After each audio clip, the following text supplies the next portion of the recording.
Bismillahirrahmanirrahim. Assalamualaikum warahmatullahi wabarakatuh. Saya Gali Angga Dewi, orang tua dari Alkafi Bumi Respati kelas 1B, sekolah di SD YKKP Bakti. Selain itu saya juga maaf, orang tua dari Kalista, alumni SD YKKP yang baru lulus tahun kemarin. Saat ini sudah SMP kelas 1. Di sini saya ingin memberikan kesan terhadap kurikulum yang baru, kurikulum Merdeka, di mana salah satunya ada pelaksanaan program P5, Proyek Pengenalan Profil Pancasila. Jadi kemarin 1 bulan yang lalu saya mendapatkan informasi bahwa selama 1 bulan anak saya Bumi itu tidak membawa buku matematika PPKN dan lain sebagainya, karena akan melakukan latihan tari Nusantara dan juga melakukan praktek-praktek yang dilaksanakan di sekolah gitu. Jadi setiap hari Bumi selalu bertanya ke saya, "Bunda, besok ada ulangan apa enggak?" gitu.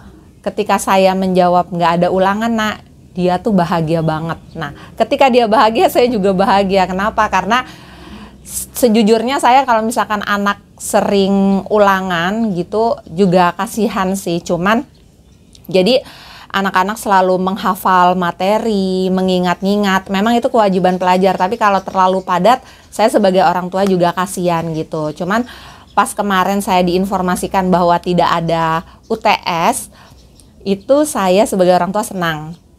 Kenapa? Karena kan di SD Bakti itu sendiri kalau nggak salah setiap 2 minggu dia tuh ulangan murid-murid. Setiap 2 minggu ulangan, per 2 minggu mereka ada ulangan, terus ada mid test 3 bulan sekali, lalu di 6 bulan sekali UAS gitu.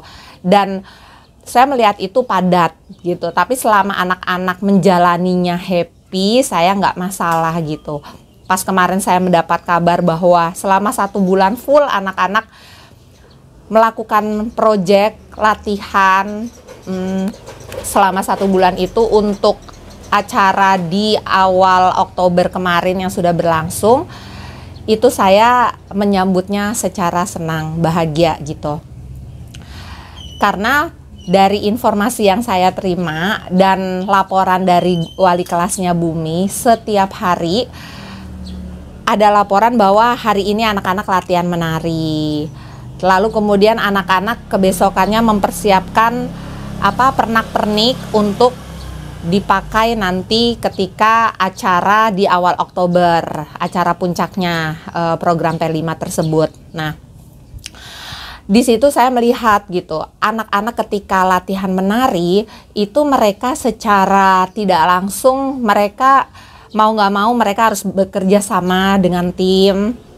Dan mereka harus di situ juga pasti ada aktivitas-aktivitas yang membuat mereka saling tolong menolong. Terus udah gitu harus kompak sesuai ritme tarian, dan di situ merupakan kegiatan keadaan yang mau nggak mau mereka hadapi lumayan di dalam kurun waktu yang rutin selama 1 bulan itu akan lebih mengena di mereka gitu, akan mendarah daging di mereka gitu. Dan nilai-nilai tersebut kan kerjasama, terus udah gitu tolong menolong, itu merupakan pengamalan-pengamalan yang diajarkan di dalam Pancasila gitu. Selama ini untuk pengamalan Pancasila itu kan hanya teori ya, hanya teori. Dan untuk P5 ini saya melihat dari namanya aja project gitu, jadi anak-anak secara langsung mempraktekkan. Jadi itu yang tadi saya bilang, mereka akan lebih ngena sih, lebih mendarah daging. Mereka jadi mengerti apa itu Bhinneka Tunggal Ika dengan tarian-tarian yang berbeda satu sama lain. Di satu kelas itu aja 1B itu putra mendapatkan tari jaranan, sedangkan putrinya mendapatkan tarian dari Makassar gitu. Itu kan udah perbedaan. Dan ketika di proyek utamanya itu dari kelas-kelas lain juga ada yang dari Bali menggunakan pakaian Bali dan tariannya, ada yang dari Papua menggunakan pakaian Papua dan tariannya, dan bahkan ada yang dari NTB gitu. itu mereka melihat secara langsung perbedaan-perbedaan itu tanpa harus pergi ke kota-kota daerah-daerah tersebut gitu.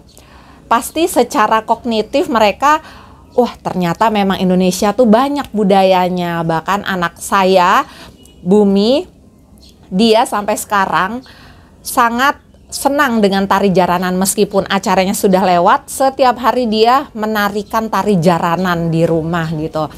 Berarti itu kan sudah mendarah daging. Nah, untuk membuat anak seperti itu memang dengan praktek, saya sangat senang menyambutnya. Jadi anak-anak di kelas 1B sangat happy, antusias. Bahkan ketika acara tersebut saya dokumentasikan di YouTube-nya suami saya supaya bisa menjadi kenangan ketika nanti mereka besar, dan juga menjadi bahan ajar anak saya ketika nanti ada ujian akhir semester gitu. Dilihat dari YouTube itu aja, ini dari NTB nah, ini dari Irian Jaya nah gitu. Dengan mereka ikut serta di dalam kegiatan tersebut, saya rasa anak-anak akan lebih mendarah daging. Dan juga dengan proyek ini saya sangat senang, yang tadi saya udah ungkapin, bahwa pekan ulangannya anak-anak jadi berkurang, jadi nggak terlalu padat, lebih kepada praktek. Karena secara logika praktek itu juga sangat berpengaruh gitu ke anak-anak gitu. Kayak contohnya ketika persiapan acara puncak kemarin, anak-anak juga dituntut untuk menyiapkan properti-properti yang akan mereka pakai di acara puncak, seperti ikat pinggang, kerincingan. Itu mereka siapin sendiri. Secara nggak langsung mereka ditantang untuk berkreativitas gitu. Contohnya anak saya, "Bunda, ini aku udah bikin gesper, tapi ini aku lem doang di sekolah. Aku takutnya nanti copot," kayak gitu kan. "Tolong Bunda strapless atau jahit aja." Nah, pikiran tersebut kan adalah kreativitas yang muncul dari si anak tersebut gitu. Dia kelas 1 SD tapi sudah berpikir, oh nih gimana ya caranya nanti pas aku pentas, ikat pinggangku ini nggak copot, terus sama kerincinganku ini nggak copot. Yaitu solusinya ya di strapless, dia ngasih solusi ke saya gitu. Nah itu kan berarti dia secara nggak langsung terpancing untuk berpikir kreativitas. Nah kreativitas itu yang juga menumbuhkan untuk modal anak-anak tersebut menjadi seorang entrepreneur. Kemarin saya juga ngeliat di papan panggungnya itu juga memupuk pelajar SD Bakti supaya cikal bakal menjadi seorang entrepreneur gitu. Nah itu saya sebagai orang tua sangat menyambut dengan bahagia. Makanya harapan saya untuk program ini, proyek ini, kurikulum ini, mohon diusahakan untuk terus dipupuk supaya anak-anak nggak hanya materi aja, tapi mereka juga diimbangi dengan proyek-proyek praktek-praktek langsung gitu. Dan yang kedua, saya ingin menyampaikan kesan-kesan saya terhadap SD Bakti. Sejauh ini saya senang anak saya sekolah di SD Bakti. Kenapa? Karena anak saya yang pertama yang saat ini sudah lulus udah lulus SD dan sekarang kelas 1 SMP, dia mengetahui gitu mana yang baik dan buruk untuk dia gitu. Meskipun masih saya harus terus bimbing karena masih usianya masih muda, tapi ketika ada pengaruh-pengaruh buruk dari luar, ketika ada perkataan yang tidak sopan dari luar, anak saya, Kalista, bisa memfilter mana yang baik untuk dia, mana yang tidak. Jika dia tidak baik, ya dia nggak ngikutin gitu. Jadi sudah dibekali anak saya dari SD Bakti untuk budi pekerti yang seperti itu gitu. Dan awalnya saya dulu masukin anak-anak saya di SD Bakti, saya mendapatkan kesan yang sangat baik dari peserta didik di SD Bakti. Saya melihat beberapa anak melewati orang yang lebih tua, guru-guru, mereka selalu salim atau cium tangan itu merupakan pencerminan budaya bangsa Indonesia yang kalau kita lihat di luar-luar kan nggak ada ya cium tangan. Nah, tapi di SD Bakti itu masih mengedepankan itu. Cuman kalau pas corona ini kan tidak ada berjabat tangan.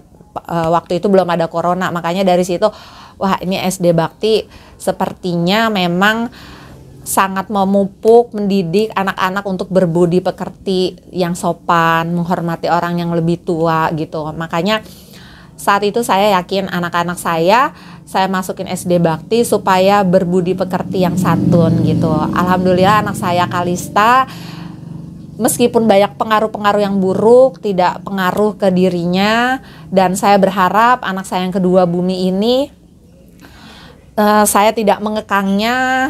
Misalnya ada pengaruh-pengaruh yang buruk dari luar, harapan saya dia bisa nyaring, bisa tahu mana yang baik dan mana yang buruk gitu. Ya, terima kasih, itu kesan saya terhadap SD Bakti dan juga program kurikulum Merdeka yang baru ini dipraktekkan. Semoga segala hal yang baik bisa dilanjutkan dan dimaksimalkan gitu. Terima kasih. Wassalamualaikum warahmatullahi wabarakatuh.